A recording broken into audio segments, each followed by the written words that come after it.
Media உங்கள் கனவா? படிக்கும் அனைவருக்கும் internship, placement assistance. Pandey school of journalism short term கோர்ஸில் உடனே சேர 7338824242. தினம்தோறும் விளக்கேற்ற நல்ல எண்ணெய் இதயம் நல்லெண்ணெய்.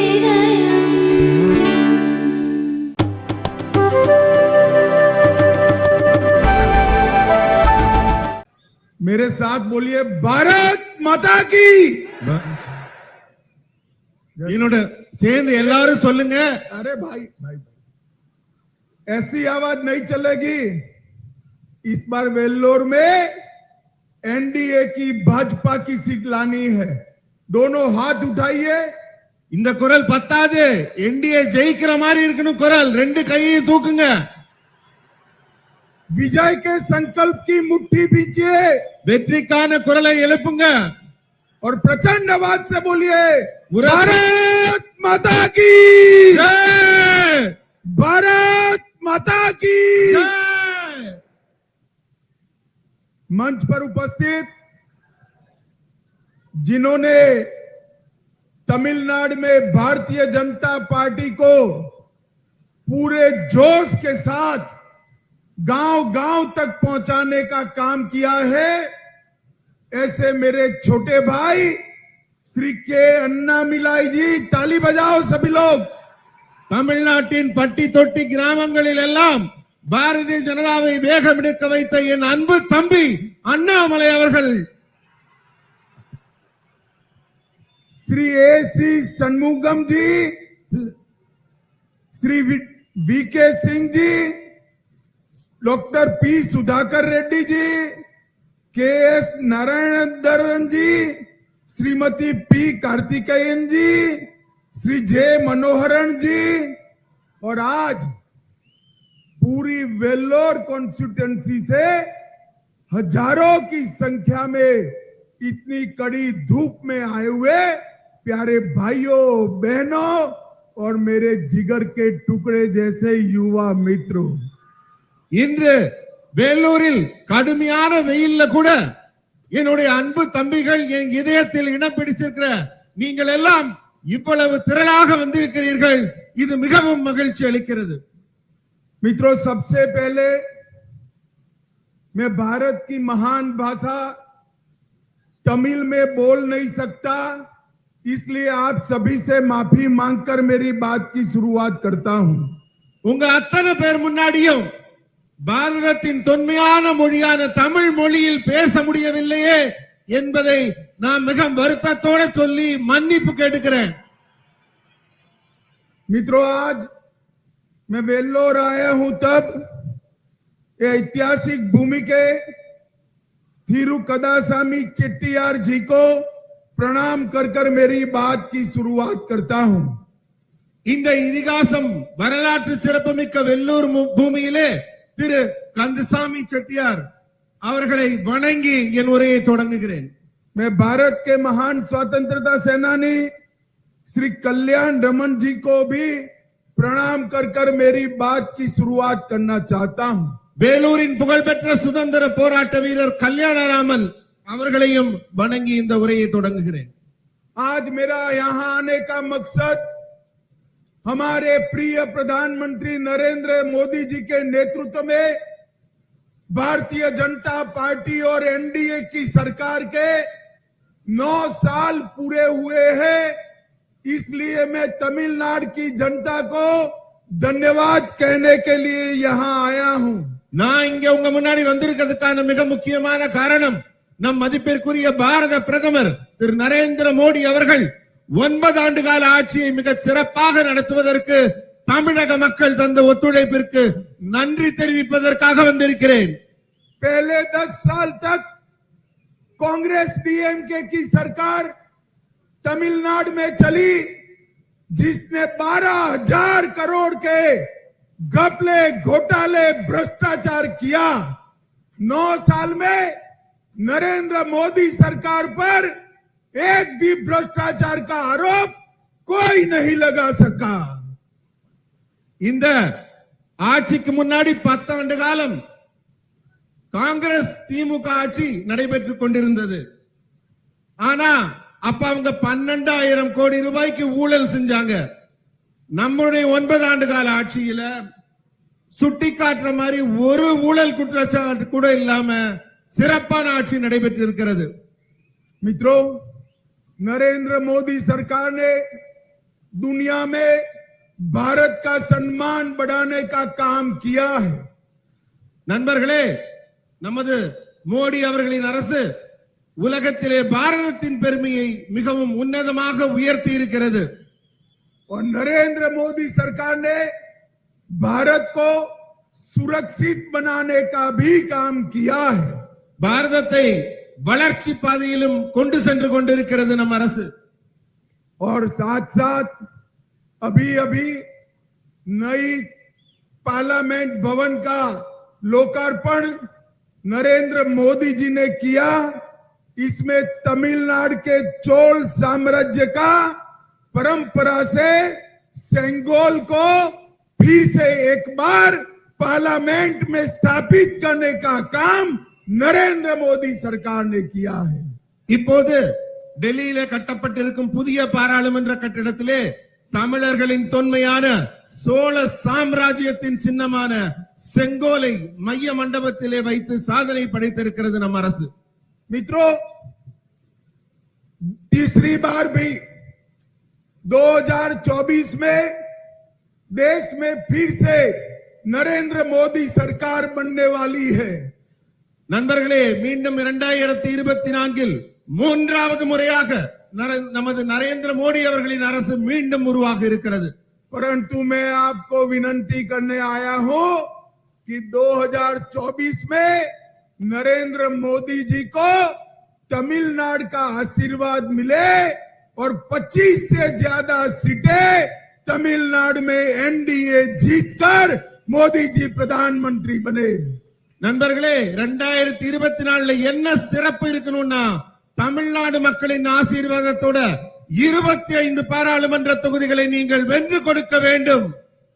मित्रों, आज सुबह में संगठन की बैठक कर आया हूं.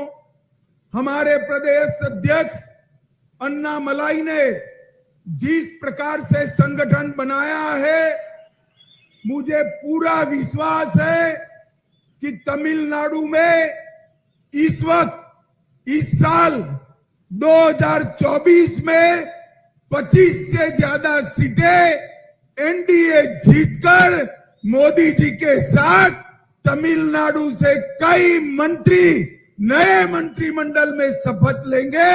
इसका मुझे विश्वास है. இன்றைக்கு காலையில கட்சியின் அமைப்பு கூட்டம் நடைபெற்றது. அப்போது நமது மாநில தலைவர் அண்ணாமலை அவர்கள் எப்படி அதை நடத்தி கொண்டிருக்கிறார் என்று பார்த்தபோது எனக்கு ஒரு நம்பிக்கை பிறந்தது. அதாவது 25 சீட் இல்ல, அதுக்கும் மேல பாராளுமன்றத்தை வென்று தமிழகத்தின் அமைச்சர்கள் மத்திய அமைச்சரவையில் இடம் பிடிக்க போகிறார்கள். मित्रों, नरेंद्र मोदी जी और भारतीय जनता पार्टी ने महान तमिल भाषा, तमिलनाडु के महान इतिहास और हमारी तमिलनाडु की संस्कृति के लिए ढेर सारे काम किए हैं. நமது நரேந்திர மோடி அவர்கள் பாரதிய ஜனதா கட்சியின் சார்பிலே தமிழ் மொழியையும் தமிழ் மொழியின் தொன்மையையும் அதன் சிறப்பையும் மேம்படுத்தும் வகையிலே பல சிறப்புகளை சேர்த்திருக்கிறார்கள். नरेंद्र मोदी जी ने दुनिया में किसी भी देश में गए हो, अपने भाषण के अंदर तमिल साहित्य, तमिल महापुरुष और तमिल संस्कृति की महानता की बात समग्र दुनिया के सामने की है. உலகின் எந்த நாட்டுக்கு நம்ம பிரதமர் போனாலும் தன்னுடைய உரையில தமிழ் மொழியின் பெருமையையும் இலக்கியத்தின் பெருமையையும் தமிழ் கவிதைகளையும் சொல்ல மறந்திருக்காரா? சிறப்பாக தமிழின் பெருமையை उयर्ती இருக்கிறார். अभी अभी काशी में और सौराष्ट्र में तमिल संगमम कर तमिलनाडु की संस्कृति को, तमिलनाडु के साहित्य को, तमिलनाडु के खान पान को गुजरात और समग्र उत्तर प्रदेश में प्रिय बनाने का काम नरेंद्र मोदी जी ने किया है. சமீபத்தில் காசி தமிழ் சங்கமம், சௌராஷ்டிரா தமிழ் சங்கமம்னு நடத்தி காசியிலும் உத்தரப்பிரதேச காசியிலும் குஜராத்திலும் தமிழின் பெருமையை அந்த நமக்கும் அவர்களுக்கும் உள்ள உறவை உரத்து கூறி இருக்கிறார் நம் பிரதமர்.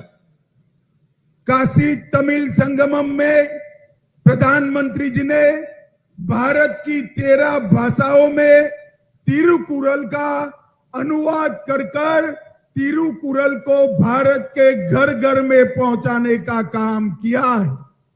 அன்றைக்கு காசி தமிழ் சங்கத்திலே நமது தொன்மையான மொழியான திருக்குறளை 23க்கும் அதிகமான மொழிகளிலே மொழிபெயர்த்து அந்த திருக்குறளை எல்லா மாநில மக்களும் படிக்கும் வகையிலே நமது பிரதமர் வெளியிட்டு பெருமைப்படுத்தி இருக்கிறார்.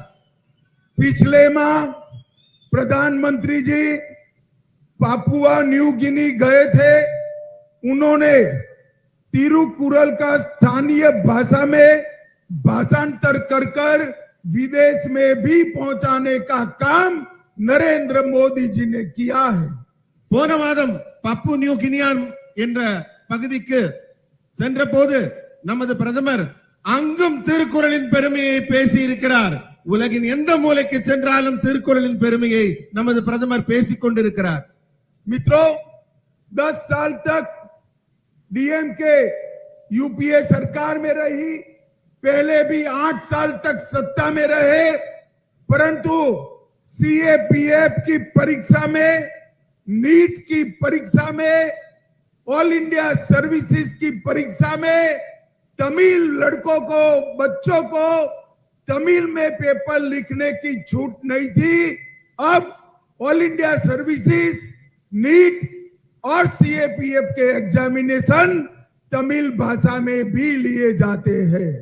தமிழ் தமிழ் தமிழுக்காக வாழ்றோம்னு சொல்ற திமுக 10 ஆண்டு காலம் யூபிஏ கவர்மெண்ட்ல ஆட்சியில் இருந்தாங்க. அதுக்கு முன்னாடி 8 ஆண்டு காலம் இருந்தாங்க. அப்ப சிஆர்பிஎஃப் தேர்வாகட்டும், நீட் தேர்வாகட்டும், சிவில் சர்வீஸ் தேர்வாகட்டும், ஆனா தமிழ் மக்கள் தமிழ் மொழியில அந்த தேர்வை எழுத முடியாத நிலை இருந்தது. நாம் ஆட்சிக்கு வந்த பிறகுதான் திரு நரேந்திர மோடி அவர்கள் தலைமையிலே இப்போது சிஆர்பிஎஃப் தேர்வாகட்டும், நீட் தேர்வாகட்டும், சிவில் சர்வீஸ் ஐஏஎஸ் தேர்வாகட்டும், இதையெல்லாம் தமிழ் மக்கள் தமிழ் மொழியிலேயே எழுத முடிகிறது. मित्रों, चीन के राष्ट्रपति भारत के एक ही देश में जाने वाले थे, तो मोदी जी ने चीन के राष्ट्रपति को आने के लिए हमारे महान तमिलनाडु को चुनकर तमिलनाडु के टूरिज्म को प्रमोट करने का काम किया है. சீன அதிபர் எங்கேயும் போக மாட்டாரு, இந்தியாவுக்கு வர்றேன்னு அவர் சொன்னப்ப நம்ம பிரதமர் எங்க கூட்டிட்டு வந்தாரு? தமிழ்நாட்டுக்கு மகாபலிபுரத்துக்கு கூட்டிட்டு வந்தாரு. நம்முடைய சுற்றுலாவை மேம்படுத்த இதைவிட சிறப்பாக என்ன செய்ய முடியும்? मित्रों, अभी कल राज्य के मुख्यमंत्री स्टालिन जी ने एक सार्वजनिक रूप से मुझे सवाल पूछा कि 9 साल के लिए नरेंद्र मोदी जी ने तमिलनाडु के लिए क्या किया, वो बताइए. स्टालिन जी, मैं 9 साल का हिसाब देने आया हूं, आप जरा कान खोलकर सुन लो और हिम्मत है तो कल इसका जवाब देना. நம்ம தமிழ்நாட்டோட முதலமைச்சர் ஸ்டாலின் வந்து என்ன பார்த்து ஒரு கேள்வி கேட்கிறார். நரேந்திர மோடி அவர்கள் ஆட்சியில 9 ஆண்டுகள்ல தமிழகத்துக்கு நீங்க எங்க செஞ்சீங்கன்னு பட்டியல் போட முடியுமான்னு கேட்கிறாரு. ஸ்டாலின் அவர்களே, உங்க காது நல்லா திறந்து வச்சு கேளுங்க, நான் சொல்ல போற பட்டியலை கேளுங்க. தைரியம் இருந்தா நாளைக்கு எனக்கு இதுக்கு பதிலும் சொல்லுங்க. 2004 से 14 आप यूपीए में हिस्सेदार थे, आपके मंत्री थे. तब डिवोल्यूशन फंड 10 साल में तमिलनाडु को 95,000 मिला था, 95,000 करोड़ मिला था. அதாவது 2004ல இருந்து 2014 யூபிஏல உங்க பங்கு இருந்தது, நீங்க ஆட்சியில இருந்தீங்க. அப்ப உங்க அமைச்சர்கள் இருந்தாங்க. 10 ஆண்டு காலத்துல தமிழகத்துக்கு கிடைத்த பங்களிப்பான தொகை 95,000 கோடி. आपके 9 साल में 95,000 करोड़ नरेंद्र मोदी जी ने, आपके 10 साल में 95,000 करोड़ नरेंद्र मोदी जी ने 9 साल में 2,47,000 करोड़ रुपीस देने का काम किया है। நீங்க 10 ஆண்டு காலம் ஆட்சியில இருந்து தமிழ்நாட்டுக்கு வெறும் 95,000 கோடி கொடுத்தீங்க. ஆனா 9 ஆண்டுகள்ல நரேந்திர மோடி அவர்கள் 2,47,000 கோடி தமிழ்நாட்டுக்கு கொடுத்திருக்கார். ग्रांट इन एड आपके 10 साल में यूपीए सरकार में, कांग्रेस डीएमके सरकार में 58,000 दी गई थी। யூபிஏ கவர்மெண்ட்ல காங்கிரஸ் டிஎம்கே ஆட்சியில் இருந்தப்ப 58,000 கோடி ரூபாய் கொடுக்கப்பட்டது தமிழகத்துக்கு. आपके 58,000 आपके 10 साल में 58,000, नरेंद्र मोदी जी के 9 साल में 58,000 से बढ़ाकर 2,31,000, 4 टाइम ज्यादा देने का काम नरेंद्र मोदी सरकार ने किया है। 10 ஆண்டுகள்ல நீங்க கொடுக்கிற மானியம் கிராண்ட் இன் எய்ட் 58,000 கோடி தான் கொடுத்தீங்க. 9 ஆண்டுகள்ல மோடி அவர்கள் 2,31,000 கோடி ரூபாய் கிராண்ட் இன் எய்ட் மானியமாக கொடுத்திருக்கிறார். पिछले 9 वर्षों में तमिलनाडु के अंदर 2,352 किलोमीटर नेशनल हाईवे पूरा किया है और 3,719 किलोमीटर नए प्रकल्प दिए हैं और इस सब की लागत होती है 58,000 करोड़ रुपीस। கடந்த 2 ஆண்டுகள்ல கட்டமைப்பு பணி மிக வேகம் எடுத்திருக்கிறது. அதுல 2,352 கிலோமீட்டருக்கு தேசிய நெடுஞ்சாலை அமைக்கப்பட்டிருக்கு. இன்னும் 3,719 கிலோமீட்டர் தொலைவிற்கு அமைக்கப்பட்டு கொண்டிருக்கிறது. இதன் மொத்த தொகை தமிழகத்துக்கு செலவாகிற நெடுஞ்சாலைக்கான தொகை 58,000 கோடி ரூபாய். बैठ जाइए भैया, पुलिस वालों को जो करना है वो करने दीजिए। அங்க இருக்கவங்கள உட்காருங்க, போலீஸ்காரங்க அவங்க கடமையை செய்யட்டும், மக்கள் உட்காருங்க. நண்பர்களே அமர்ந்திருங்கள். 3,000 करोड़ रुपया 105 किलोमीटर लंबे ईस्टर्न कोस्टल हाईवे के लिए देने का काम नरेंद्र मोदी सरकार ने किया है। 3,000 கோடி ரூபாய் செலவுல 105 கிலோமீட்டர் தொலைவுக்கு ஈஸ்ட் கோஸ்ட் ஹைவே அமைக்கிறதுக்காக நமது நரேந்திர மோடி அரசு தமிழகத்திற்கு கொடுத்திருக்கிறது. 50,000 करोड़ रुपया चेन्नई बेंगलुरु एक्सप्रेस वे के लिए देने का काम नरेंद्र मोदी जी ने किया है। 50,000 கோடி ரூபாயில சென்னையிலிருந்து பெங்களூருக்கு விரைவு பாதை அமைப்பதற்காக இப்போது திட்டம் தயாரிக்கப்பட்டிருக்கிறது. चेन्नई मेट्रो फेज 1 और फेज 2 के लिए 72,000 करोड़ रुपया देने का काम किया है। சென்னையில மெட்ரோ ரயில் பேஸ் 1 பேஸ் 2 ரெண்டு பாதை அமைப்பதற்காக 72,000 கோடி ரூபாய் தமிழகத்திற்கு கொடுக்கப்பட்டிருக்கிறது. चेन्नई, एगमोर, काटपाड़ी, मदुरई, रामेश्वरम और कन्याकुमारी के रेलवे स्टेशन 3,500 करोड़ से पूरे नया बनाने का काम नरेंद्र मोदी जी ने शुरू किया है। சென்னை எக்மோர், காட்பாடி, மதுரை இது போன்ற ரயில் நிலையங்கள்ல 3,500 கோடி ரூபாய் செலவுல புதுசா கட்டுவதற்கான ஏற்பாடுகள் செய்யப்பட்டிருக்கு. காட்பாடி, மதுரை, கன்னியாகுமரி, எக்மோர்ல புதிய ரயில் நிலையங்கள் அமைய இருக்கு. 2 वंदे भारत एक्सप्रेस चेन्नई मैसूर और चेन्नई कोयम्बटूर देने का काम नरेंद्र मोदी जी ने किया है।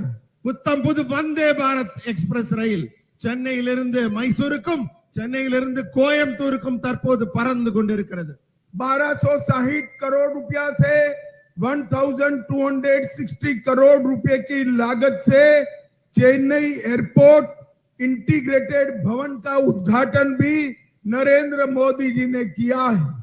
சென்னையில புதிய ஏர்போர்ட் ஒரு பகுதி உருவாக்கப்பட்டிருக்கு. 1,260 கோடி ரூபாய் செலவில் அந்த உள்கோட்டம் அமைக்கப்பட்டிருக்கு. 1,000 करोड़ की नवेली लिग्नाइट योजना भारत सरकार ने शुरू की है। 1000 கோடி ரூபாய் செலவுல நம்ம மின் உற்பத்தி செய்யற நெய்வேலி லிக்னைட் கார்பரேஷன்ல புதிய திட்டம் அமைக்கப்பட்டிருக்கு. 56 लाख किसान को हर साल 6000 रुपया डीबीटी के माध्यम से भेजा जाता है. 56 லட்சம் விவசாயிகளுக்கு 6000 ரூபாய் வருடா வருடம் தமிழக அரசில் இருக்க விவசாயிகளுக்கு மத்திய அரசால கொடுக்கப்படுது. जल जीवन मिशन के 84 लाख कनेक्शन भारतीय जनता पार्टी की मोदी सरकार ने दिए हैं. குடிநீர் இணைப்புக்காக தமிழ்நாட்டில் தண்ணியே வராத வீடுகளுக்கு 84 லட்சம் குடிநீர் இணைப்புகள் தமிழ்நாட்டில் கொடுக்கப்பட்டிருக்கு. 2.50 करोड़ लाभार्थियों को 5 लाख तक का पूरा स्वास्थ्य का खर्चा आज नरेंद्र मोदी सरकार दे रही है. மருத்துவ உதவிக்காக 2.5 கோடி மக்களுக்கு ஆயுஷ்மான் இந்த மாதிரி திட்டத்துல மருத்துவ உதவிக்கான உதவிகள் செய்யப்பட்டிருக்கு. 62 लाख 62 लाख शौचालय चेन्नई के गरीबों तमिलनाडु के गरीबों के लिए बनाए गए हैं. 62 லட்சம் கழிப்பறைகள் தமிழ்நாட்டில் இருக்க ஏழை மக்களுக்காக அவங்க சௌகரியத்துக்காக கொடுக்கப்பட்டிருக்கு. 1 करोड़ गरीब तमिलनाडु के भाइयों बहनों को हर महीने 5 किलो अनाज प्रति व्यक्ति मुफ्त में देने का काम नरेंद्र मोदी सरकार कर रही है.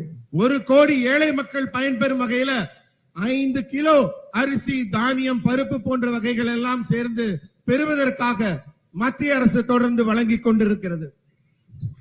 Central institute of classical Tamil का नया कैंपस नरेंद्र मोदी सरकार ने बनाया है.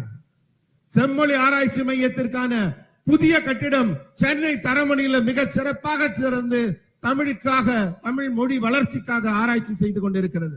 मित्रों, अभी कल मैंने देखा, उन्होंने कहा कि मदुरै का एम्स अब तक क्यों नहीं बना है. मित्रों, मैं आज कहने आया हूं कि 18 साल तक ये डीएमके केंद्र के सत्ता में रही. मैं आज उनको पूछने आया हूं कि आपने क्यों एम्स तमिलनाडु को नहीं दिया. इसका जवाब तमिलनाडु की जनता को आपको देना चाहिए. எனக்கு ஒரு கேள்வி கேட்டிருக்காங்க, மதுரையில எய்ம்ஸ் இன்னும் ஏன் திறக்கலன்னு. ஆனால் நான் இந்த கேள்வியை அதிமுகவினருக்கு கேட்க விரும்புகிறேன். ஏன்னா அவங்க முன்னர் ஆட்சியில் இருந்த போது எய்ம்ஸ் ஏன் திறக்கப்படவில்லை என்ற கேள்விக்கான பதிலை அவர்கள்தான் சொல்ல வேண்டும். और एम्स का कॉलेज इसके 2 बैच टेम्पररी कैंपस में शुरू हो गए हैं.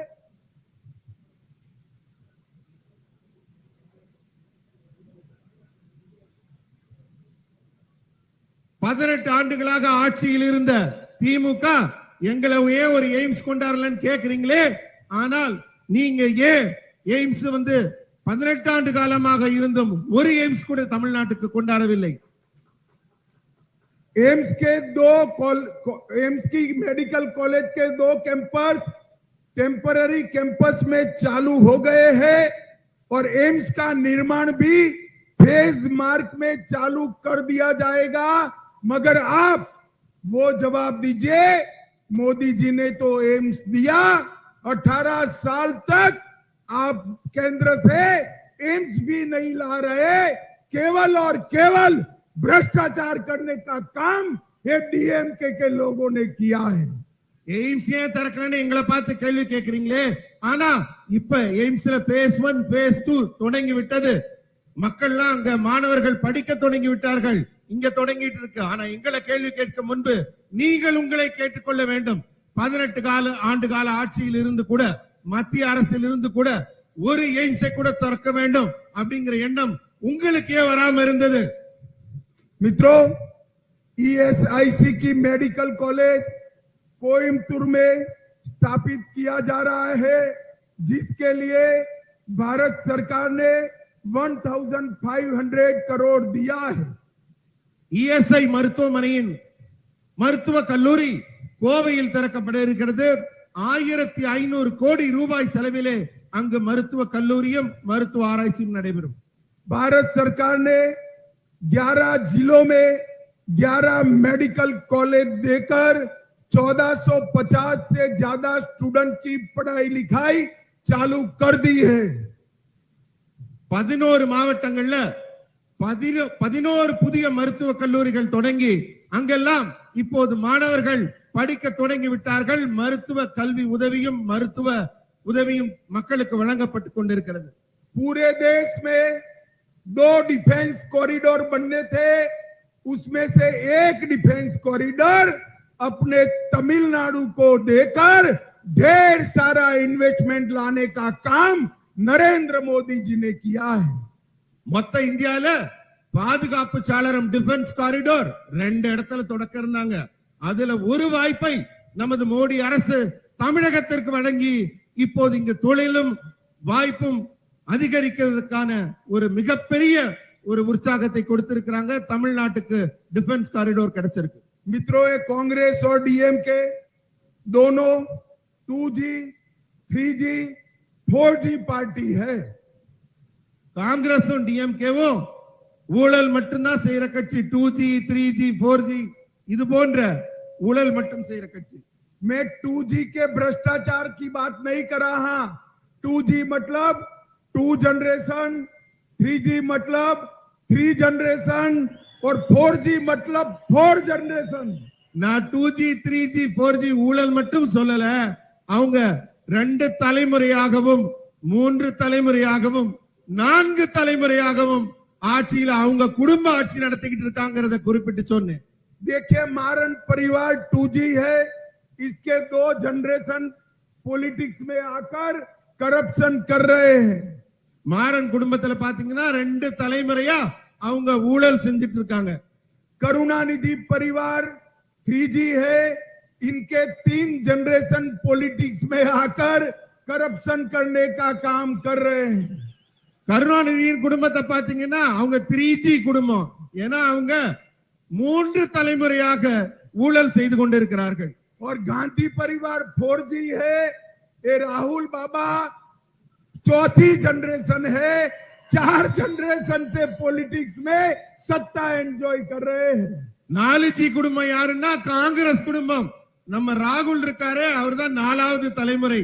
4 தலைமுறையா அவங்க நாட்டுல விதவிதமான ஊழல்களை மட்டும் செய்து கொண்டிருக்கிறார்கள். अब ये समय आ गया है 2G, 3G, 4G को निकालकर तमिलनाडु के धरती के बेटे को तमिलनाडु का शासन देने का टाइम आ गया है. தமிழ்நாட்டுல இந்த 2G, 3G, 4G ஊழல் செய்யறவங்க எல்லாம் தூக்கி எறிந்து விட்டு தமிழ்நாட்டிலே ஊழலற்ற ஒரு தமிழரின் ஆட்சி அமைக்க வேண்டிய நேரம் இப்போது வந்து விட்டது. मित्रों, मैं आज आप सबको पूछने आया हूं, मुझे बताइएगा, जरा हाथ उठाकर बताइएगा, धारा 370 हटनी चाहिए थी या नहीं हटनी चाहिए थी, और ये कश्मीर हमारा है या नहीं. நான் உங்கள்ட்ட எல்லாம் ஒரு கேள்வி கேட்கிறேன். உங்க கைகளை உயர்த்தி உரத்த குரல்ல சொல்லுங்க. ஆர்டிகிள் 370 நீக்கப்பட வேண்டியதுதானா இல்லையா? காஷ்மீர் நம்முடையதுதானே? ये दोनों पार्टियां कांग्रेस और डीएमके धारा 370 हटाने के विरोध में थे. मोदी जी ने 5 अगस्त 2019 को कलम के एक झटके से आर्टिकल 370 को समाप्त कर कश्मीर को हमेशा के लिए भारत के साथ जोड़ने का काम किया है. காலம் காலமாக காஷ்மீர்ல கை வைக்க அச்சப்பட்டு கொண்டிருந்தது மற்ற அரசுகள் எல்லாம். ஆனால் ஆட்சி பொறுப்பேற்றவுடன் ஆகஸ்ட் 5ஆம் தேதி 2019 ஒற்றை கையெழுத்து தன் பேராவில் போட்டு காஷ்மீரை பாரதத்துடன் துணிச்சலாக இணைத்தவர் நம் பாரத பிரதமர் மோடி அவர்கள். मित्रों, 2024 में फिर से एक बार 300 सीटों के साथ नरेंद्र मोदी सरकार बनने वाली है. நண்பர்களே 2024 மீண்டும் ஒரு முறை 300க்கும் அதிகமான சீட்டுகளை பெற்று மோடி அரசு ஆட்சி அமைக்க இருக்கிறது மூன்றாவது முறையாக. मैं आपको विनती करने आया हूं, आप तमिलनाडु से मोदी जी को 25 साथी एनडीए के चुनकर देश की पार्लियामेंट में सिंगोल के लिए मोदी जी का धन्यवाद करने के लिए भेज दीजिए. 2024 தேர்தல்ல வெற்றி பெற்று மோடி அரசு ஆட்சி அமைக்கும் போது தமிழ்நாட்டிலிருந்து 25 பாராளுமன்ற உறுப்பினர்களை அந்த செங்கோலின் கீழே அமர்ந்து பாராளுமன்ற உறுப்பினராக பணியாற்ற அனுப்புவீங்களா? मुझे बताइए, वेल्लोर सीट एनडीए को जिताएंगे? வெள்ளூர்ல என்டிஏ ஜெயிக்குமா? मोदी जी को प्रधानमंत्री बनाएंगे? மோடியை பிரதமர் ஆக்குவோமா? बनाएंगे? तो मेरे साथ दोनों हाथ उठाइए, ரெண்டு கரத்தையும் உயர்த்தி சொல்லுங்க. विजय के संकल्प की मुट्ठी बींचिए வெற்றிக்கான முட்டியை உயர்த்துங்கள். और प्रचंड आवाज से बोलिए, உரத்த குரல்ல சொல்லுங்க. भारत माता की ஜெய் भारत माता की ஜெய். आप मत बोलिए भैया, भारत माता की वंदे वंदे वंदे.